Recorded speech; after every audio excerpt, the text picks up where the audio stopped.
صحابی نبی جنتی جنتی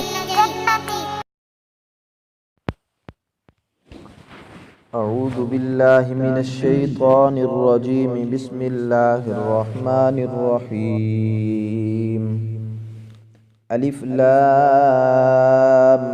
میم ذالک الکتاب لا ریب فیہ هدى للمتقین الذین یؤمنون بالغیب ویقیمون الصلاة ومما رزقناہم ينفقون والذین یؤمنون بما انزل الیک وما انزل من قبلک وبالآخرة هم یوقنون صدق اللہ العظیم نحمده ونصلی علی رسولہ الکریم اما بعد اعوذ باللہ من الشیطان الرجیم بسم اللہ الرحمن الرحیم انتہائی واجب الاحترام قابل صد تعظیم و تکریم دوستوں، بزرگوں اور عزیز ساتھیوں، اللہ کے فضل و کرم سے ہمارا درس قرآن کا آج تیسرا دن ہے۔ گزشتہ 2 دنوں میں سورہ فاتحہ کی مختصر جو فضائل تھے، مختصر جو تفسیر تھی، وہ آپ حضرات کے سامنے آ چکی۔ آج سے ہم قرآن مجید کی کتابت کے اعتبار سے جو دوسری صورت ہے سورہ بقرہ، اس کو شروع کرنے لگے ہیں۔ اس کو شروع کرنے سے پہلے چند بنیادی باتیں ہیں، وہ آپ سمجھ لیں کہ یہ سورۃ البقرہ اس کا نام ہے، اور صحابہ کرام سے آپ علیہ الصلاۃ والسلام سے جو اس کا نام منقول ہے، جو ملتا ہے، وہ بھی سورۃ البقرہ ہی ملتا ہے۔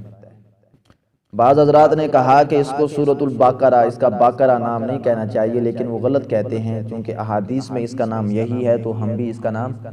یہی بولیں گے۔ باقی رہی بات کہ یہ سورت مکی ہے یا مدنی، تو یہ سورت ہے مدنی، یعنی میں نے ذکر کیا تھا کہ مدنی اس کو کہتے ہیں جو مدینہ میں اور جو اس کے مضافات میں نازل ہوتی ہے۔ تو اس سورت کی ایسی آیات بھی ہیں جو مکہ میں نازل ہوئی،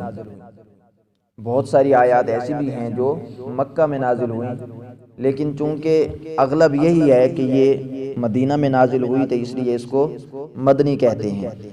یہ ہجرت کے بعد نازل ہوئی ہے،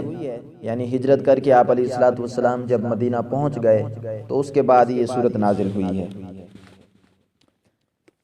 اس سورت کے بارے میں نبی کریم صلی اللہ علیہ وسلم کا فرمان ہے، جو اس کے فضائل میں ذکر کیا جاتا ہے۔ آپ علیہ الصلوۃ والسلام نے فرمایا، جس گھر میں سورۃ البقرہ کی تلاوت کی جائے اس گھر میں شیاطین نہیں آ سکتے، جنات نہیں آ سکتے۔ ایک اور روایت میں ملتا ہے، آپ علیہ الصلوۃ والسلام نے فرمایا، جو بندہ اس سورت کو لازم پکڑ لے، اس کو پڑھتا رہے،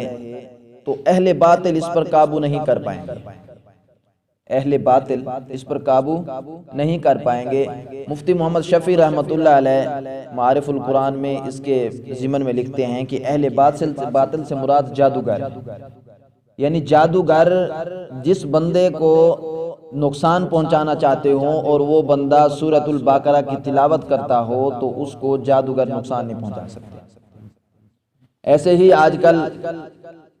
جو عملیات میں مشہور ہیں وہ تو جادو ٹونے بتاتے ہیں، لیکن نبوی جو نسخہ ہے وہ یہی ہے کہ جس گھر میں جنات کا اثر ہو وہ سورۃ البقرہ کی تلاوت کرا لیں تو انشاءاللہ جنات بھاگ جائیں گے۔ مولانا محمد مکی رحمۃ اللہ دامت برکاتہم العالیہ، جو اس وقت حرم میں اللہ تعالیٰ کے فضل و کرم سے ہیں، تو وہ ان کی جو نشست لگتی ہے نا جواب و سوال کی،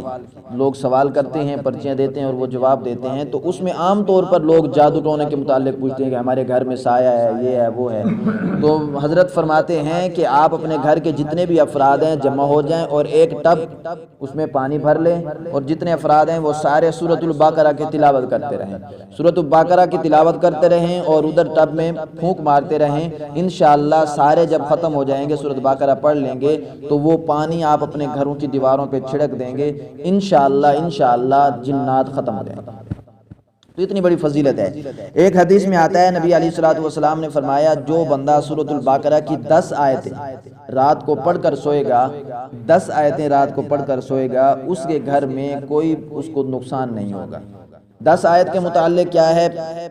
بعض شروع والی آیات ہیں سورۃ بقرہ کی، شروع والی آیات، اور بعض آیات سورۃ بقرہ کی درمیان والی ہیں۔ شروع والی تو چلو ٹھیک ہے، الف لام میم ذالک الکتاب لا ریب فیہ، یہ ہو گئی۔ درمیان والی آیات ہیں سورۃ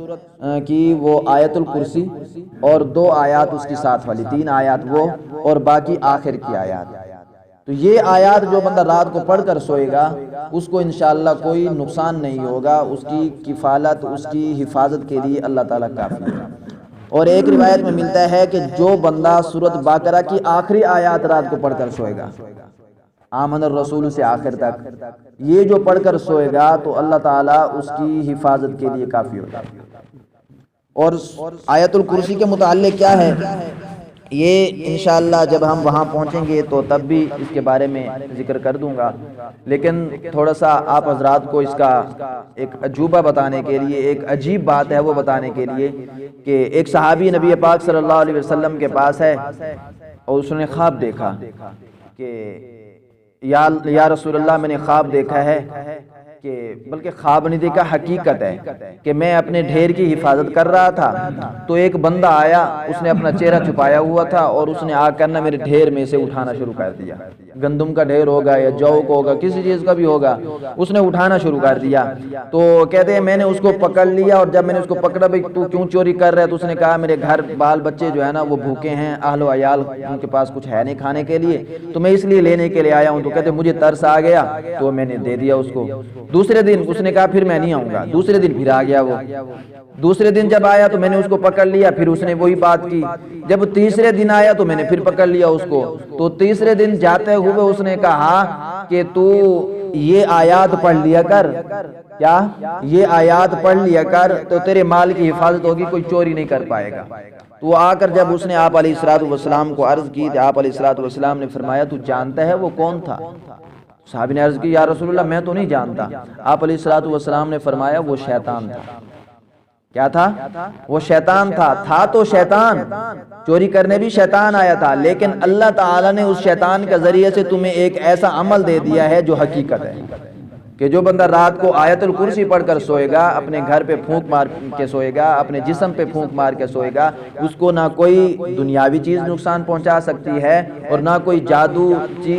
اس کو نقصان پہنچا سکتا ہے، بلکہ اللہ تعالیٰ اس کی حفاظت خود کریں گے، اس کی حفاظت بھی کریں گے اور ساتھ ساتھ اس کے جان مال کی حفاظت بھی کریں گے۔ تو یہ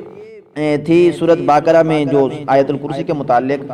تو سورۃ بقرہ کی آیات جو ہیں، اس کی آیات 286 ہیں، 286 اس کی آیات ہیں، 40 رکوع ہیں اس کے۔ اور یہ سورت جب نازل ہوئی تو صحابہ کرام بہت خوش ہوئے تھے، کیونکہ ایک جنات سے بچنے کا، ویسے تو صحابہ کرام الحمدللہ اللہ تعالیٰ کے فضل و کرم سے اللہ تعالیٰ کی بہت ساری رحمتیں تھیں ان پر، لیکن صحابہ کرام اس پر بہت خوش ہوئے تھے۔ اس کے شروع میں ہے الف لام میم، یہ حروف مقطعات میں سے ہے۔ حروف مقطعات قرآن مجید میں چند صورتیں ایسی ہیں جن کے شروع میں ہے، جیسے الف لام میم صاد، الف لام را، الف لام میم را، ہا میم عین سین قاف،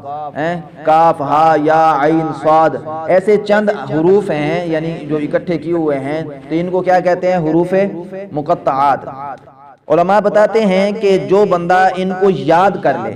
یہ جو چند حروف ہیں ان کو جو بندہ یاد کر لے، یہ باعث رحمت ہے، باعث برکت ہیں، کہ بندہ ان کو یاد کر لے اور ان کو پڑھتا رہے تو اللہ تعالیٰ کی طرف سے وہ رحمتیں، وہ برکتیں نازل ہوتی رہیں گی، اس کے رزق میں برکت ہوگی، اس کے جان مال میں برکت ہوگی۔ اس کی عزت میں برکت ہوگی۔ تو ہمیں چاہیے کہ یہ چند جو حروف ہیں ہم ان کو یاد بھی کریں اور ان کا وظیفہ بھی بنائیں، جب موقع ملے تو ہم کم از کم اس کو 1-2 مرتبہ پڑھ لیا کریں، تاکہ اللہ تعالیٰ کی رحمتیں، اللہ تعالیٰ کی برکتیں ہم پر نازل ہوتی رہیں۔ تو آج کے لیے ہم اسی بات پہ اپنی بات کو ختم کرتے ہیں۔ کل سے انشاءاللہ زندگی رہی تو پھر حروف مقطعات کی جو باقی باتیں ہیں وہ آپ حضرات کے سامنے ذکر کریں گے۔ جو کچھ کہا سنا اللہ اس پر عمل کرنے کی توفیق عطا فرمائے۔ وآخر دعوانا ان الحمدللہ رب العالمین۔